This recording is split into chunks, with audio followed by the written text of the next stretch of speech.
Hello and welcome back to another video. Today we're doing a fun set inspired by this Skull Panda Pop Mart toy, which I'm unboxing currently. So I had this idea about a year ago where I was going to buy a bunch of these toys, partially because I wanted the toys, but partially I was like, this is a fun nail idea. Unbox them and then base my nail design off of these toys. So here we are. This is the first one I'm doing where I'm actually unboxing the toy.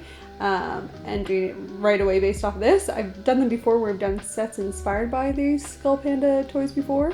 But yeah, this is the first one where right off the jump, this is what I'm doing. So I'm going to start by removing my old set. I really love this set. It was based off of my little Asics sneakers, and I have that video up on my channel of me doing them as well if you want to check them out. It was the first time I did the bubble nails with like a syringe. Sounds sketchy, but very fun. So yeah, so I'll link that in the card so you guys can check that one out. It was really, really fun. So just starting by removing the last set, and then I am shaping up my nails. I'm taking them from like the soft square that I've been wearing lately, and then kind of just rounding them out for no particular reason. I just thought I'd switch things up a little bit, so that's fun. I'm just using my Diami 180 grit file. I love these files. They're very long lasting, which is nice. And now I'm just going in and prepping, pushing back my cuticles with my little cuticle pusher. If you're someone with really stubborn cuticles, try using cuticle oil, not like when you're doing your nails, but like regularly. That'll really help keep your cuticles nice and loose, and so they're not gluing themselves down onto the nail plate, which nobody wants. And it'll be less likely that your nails are going to start lifting if there's less stuff stuck to your nail plate. But now I'm using the Erica's ATA nib bit. I love this bit. And I'm just going around the cuticle area and then lifting up that cuticle skin, as well as buffing off any of that stuck on cuticle off of the nail plate. I do it first in forward, and then I go around the other side and do it in reverse, around 12 to 13 RPM. This bit is nice and soft too. It's a diamond bit, so you can use it on the skin, and I just buff off any like rough skin. Then I'm just using my cuticle nippers, getting rid of, you can see it like that kind of like white dry skin there. Just getting rid of any of that, not cutting any live skin, just removing the dead stuff.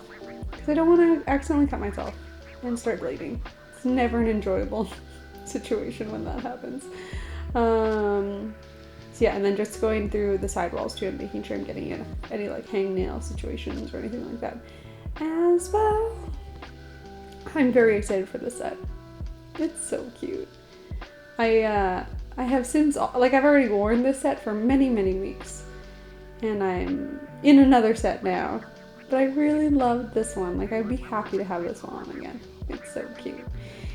Anyways, I'm just going in with my E-file again. I'm going in with the sandy band, and I'm just on one, and I'm just going around the natural portion of my nail very, very lightly just to buff it up a little bit. And so I start by just doing the natural nail, and then once I've done that on the whole hand, I'll bump up my speed to about 5, and then I'll go around and go over all the gel, because I do have a builder gel on my nails. You can kind of see it there. It's the clear, so I'll go around and I'll do all of that and just kind of even it out, which makes it application after a little bit easier. So I'm just finishing up on my pinky, doing just the nail plate, and then I've just bumped it up, and I start again on my thumb, and I'm just kind of smoothing this all over. This is like one of my favorite things to do, like in person, like just watching everything kind of smooth out. It's so satisfying. I have a lot of clients who say the same thing, that they love once I've done this and the nail plate is all so smooth. I'm just gonna go ahead and do that to all of the fingers. And this is also a good time if there's any gel polish left over from the previous set. I couldn't get too close to the sidewalls with the removal bit I was using, then I'll go in and remove it with the sanding band, because it's got a flat top, so I can get in tucked right into the sidewalls. You do, however, want to make sure that you've seasoned your sanding band and taken the grit off the top, as to not tear up your skin. We're actively just avoiding injury, I'd say. Now once I've done that and I've given my nails a good wipe down and clean, I am going in with my Izemi Neo base in the medium viscosity and just applying a base layer of that. With all my gels, I'll usually start with my thumb and then flash cure that, and then move on, do 2 more fingers, flash cure, and then do the last 2 and do a full cure. Just so I can like get the gel applied and I don't have to stress about the gel moving around too much while I'm working on the other fingers.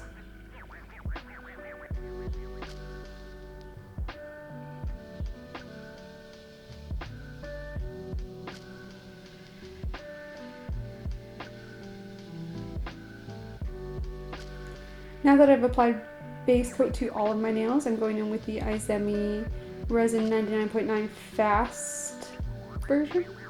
It's like a builder gel.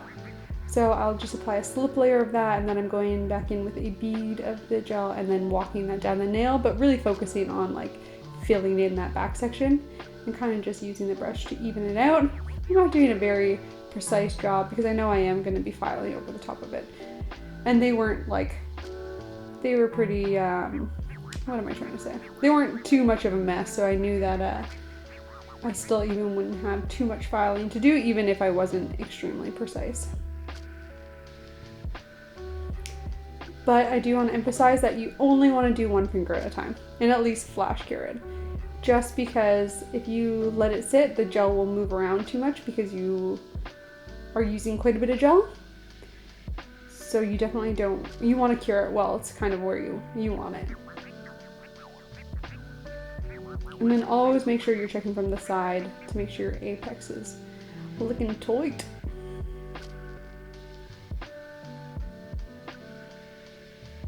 Then I'm just going in after I've cured and wiped everything down. I'm just going in with my hand file and refining.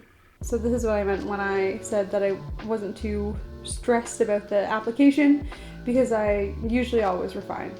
So I'm just doing this. I'm going around the cuticle, going around the sidewalls. One of my biggest pet peeves is when people have wobbly sidewalls. Sometimes I see people do sets with wobbly sidewalls, and I just want to yell to them and be like, please, follow your sidewalls. I don't. I'd like to. Anyways, I'm going over the top, going over the cuticle, blending everything together, making everything nice and even and smooth. However, I will be going over in a sec with my buffer to even further smooth things out and get rid of some of those scratch marks from the file.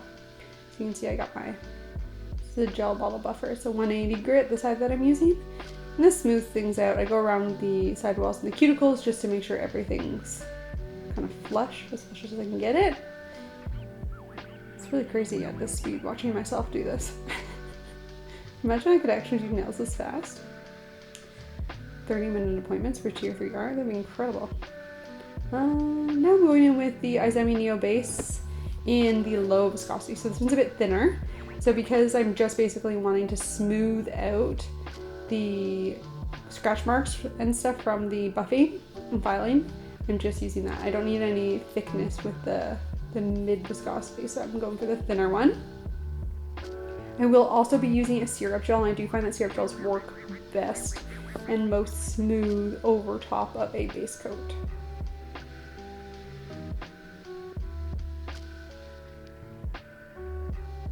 Also, look at just how nice that looks. Like I wouldn't be satisfied for very long, but I could do a clear nail every now and again. For like 4 days, I think, before I'm like gluing stuff on. Now I'm going in with the like kind of creamy color from the Gelato collection by Yogurt Nail. And I'm just going to do 1 layer of that. It's so beautiful. Look at that.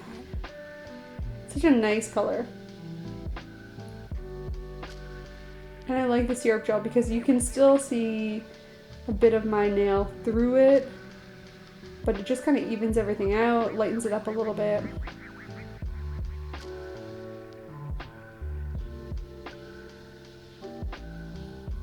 And syrup gels, I do find them to shift around, or it's maybe a little bit more noticeable when they shift around, because you can see when they kind of cool at the sidewalls. So sometimes I'll even do a quick flash cure in between coats, or in between fingers, all fingers as well. And now here I'm just applying a matte top coat in preparation for airbrushing. Yes, we will be doing some airbrushing, my favorite. So with matte top coats, a lot of the time you get a bit of a heat spike feel, so I will usually run those on low heat mode or 99-second mode. So that way you don't fry your client's fingers off. Because I hear so many stories of like nail artists forcing people to keep their hands in while they're experiencing heat spikes and like holding their hand in the lamp. It's giving torture to me. Take your hand out of the lamp, let it cool down for a sec, then go back in. You don't want to destroy your nails. Now I'm going in with my airbrush and I'm doing some red auras. I'm just using the One Air airbrush paint, which you can get from Glam Nails, Glam Goodies, and use code Rebecca for 10% off. That's where I order my paints from. So I'm just going in with the red color and doing a light little aura in the center of each nail. And this kind of matches the little blushy makeup on the little dolly's face. How cute.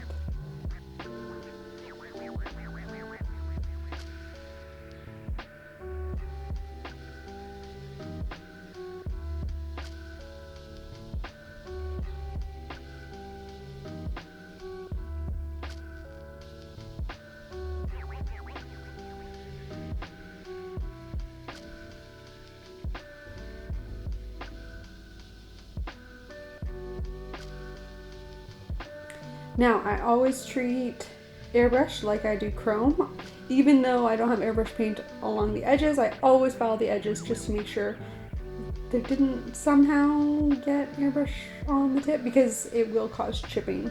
It needs to be fully capped in just the same way you cap in chrome.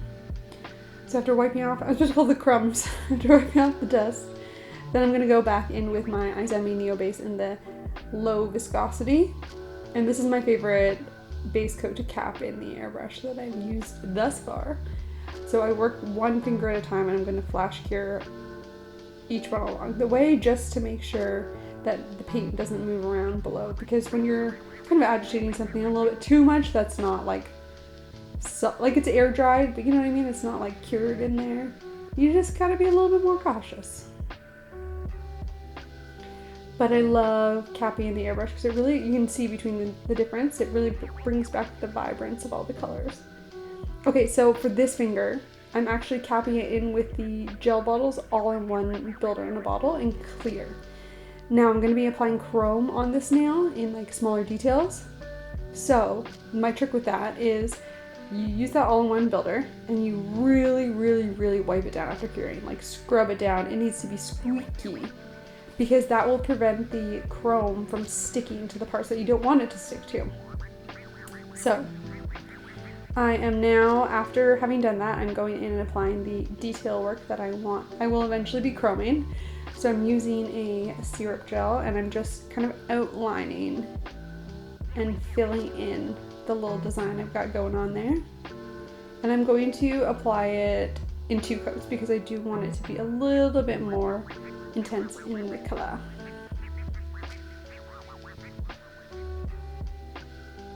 So I'm going to pop that in for a full cure before moving on to the second coat. You can see it just like really brightens it up by adding the second coat.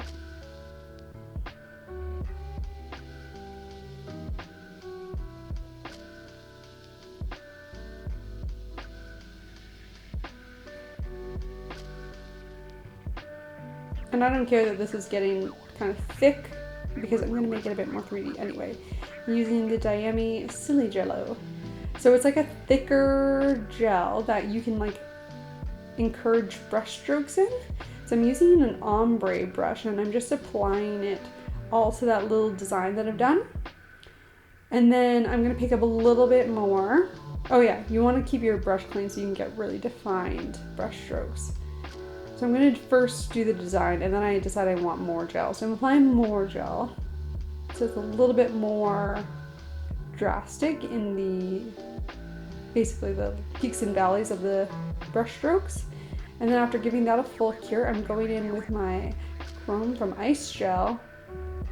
Ice Gel? Yeah, Ice Gel. And applying that just over the design. And because I applied that builder in the bottle to the base, nothing's really sticking, which is great.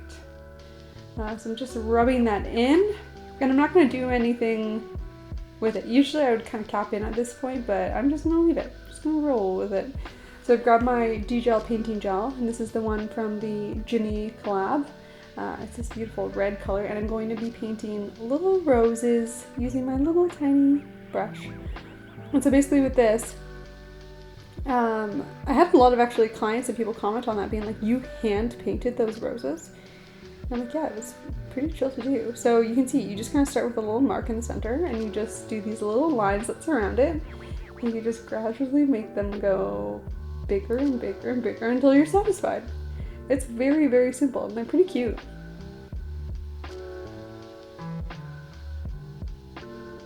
And a blush cure. Or actually, I'd probably do a full cure on that, just because I want to make sure it doesn't wrinkle. And then I'm repeating the same process on the other finger. So I'm just going around and around, just doing little brush strokes. I'm kind of choosing where to place brush strokes where it feels like there's maybe like an empty little gap, but there's honestly not too much precision to this technique. You can like taper off the ends of each brush stroke, so it's a little bit thicker in the middle of each, which is nice. But again, doesn't need to be too precise.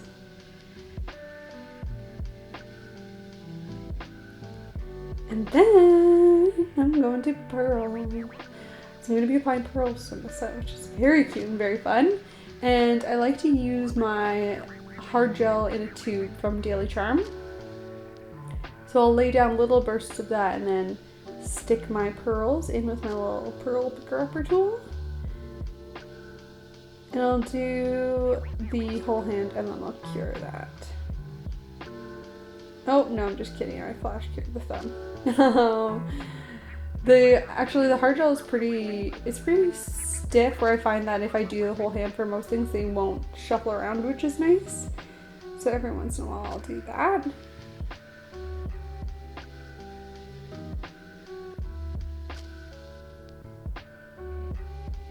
Oh, okay. Do you see me swap the tray there? I love these trays with the ridges in the bottom because it helps to flip over all of your like little charms and stuff. So if you're working with crystals and you can't get them to flip over in the little white tray, then swap into one of these ones with ridges and it just makes the biggest difference.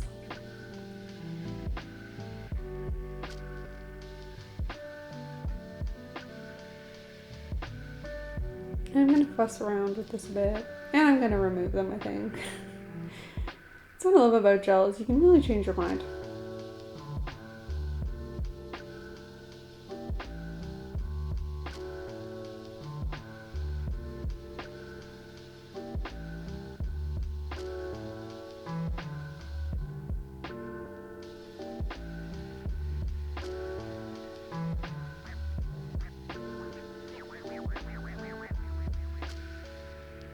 And then because I'm going to be applying some pearls directly onto the chrome, I am being careful because I don't want to disturb the chrome too much because I haven't capped it in yet.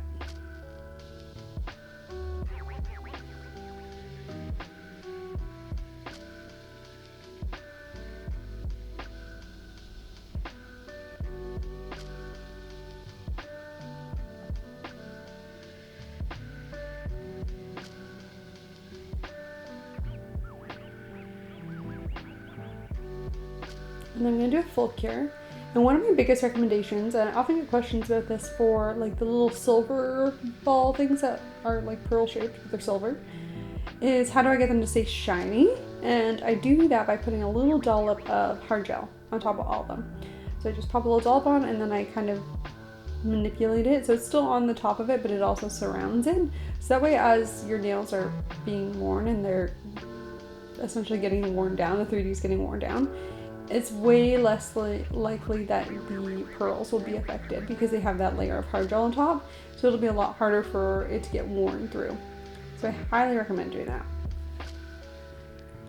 And I was just giving the chrome nail a bit of a file around the edge so I could cap it in. And I'm just using the Resin 99.9 top low for that.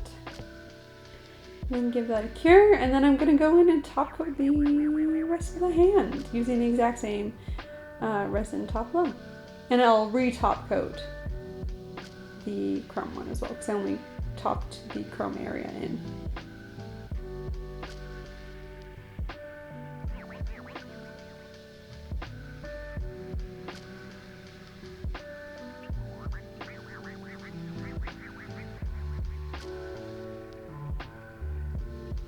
And there we have it, the finished set. Let me know what you guys think down below. If you like this video idea, do my little Pop Mart Skull Panda dolls. And I will catch you in the next one. Bye!